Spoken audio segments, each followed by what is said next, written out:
To Parliament Hill now, where MPs are digging into national security and screening concerns. It follows the arrest of a father and son in July.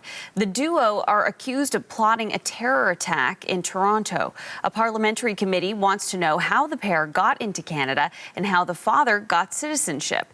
Here's Public Safety Minister Dominic LeBlanc. It was only in June of this year that CSIS became aware of the potential threat posed by these subjects. For greater precision, I was informed by CSIS on July 24th of this year, in a briefing where senior officials of the RCMP were also present, that CSIS had been assessing the threat from these individuals based on recent intelligence. CBC's Olivia Stefanovich is following this story from our Ottawa bureau and joins us now. So, Olivia, what else have we heard from the Public Safety Minister? Well, Jacqueline, because this terror plot was foiled, the Public Safety Minister, Dominic LeBlanc, says this shows that Canada's national security system is working as intended. He went on to say that CSIS, the Canadian Security and Intelligence Service, that the minute it found out about the threats from these two suspects, it acted. The police arrested the individuals and charges were laid, 9 terror-related offenses. Now, this information came out today through a chronology that the Public Safety Minister provided to a parliamentary committee which began its investigation today.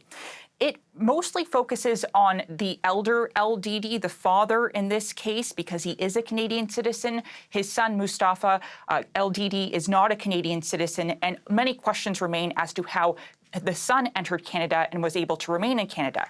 As for the father, the timeline shows that Ahmed Eldidi entered Canada in February 2018. He entered Canada through Toronto's Pearson International Airport, made an asylum claim in June of that year, and then received a work permit in the fall. Now, fast forward to 2021, the elder Eldidi received permanent residency, and then in May of this year, he was granted Canadian citizenship. And then it was 2 months later, Jacqueline, that LeBlanc says that CSIS found out about the threats from the Eldidis, and then LeBlanc was briefed about this, he says, on July 24th.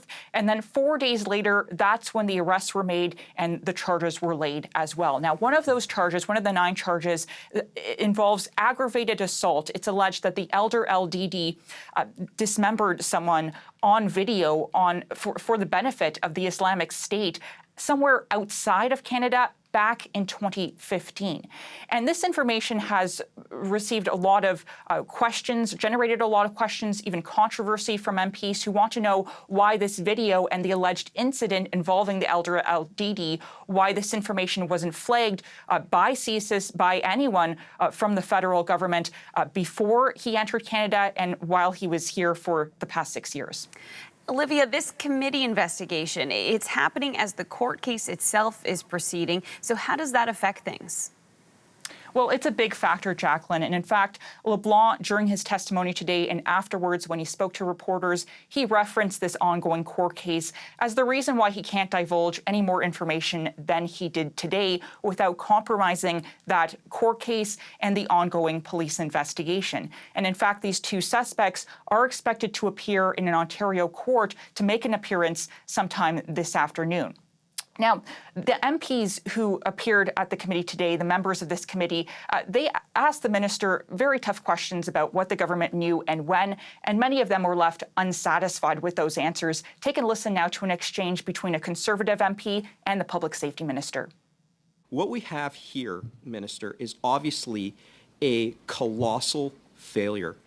I'll be direct. How did somebody slide under the radar for so long, 2018 to 2024?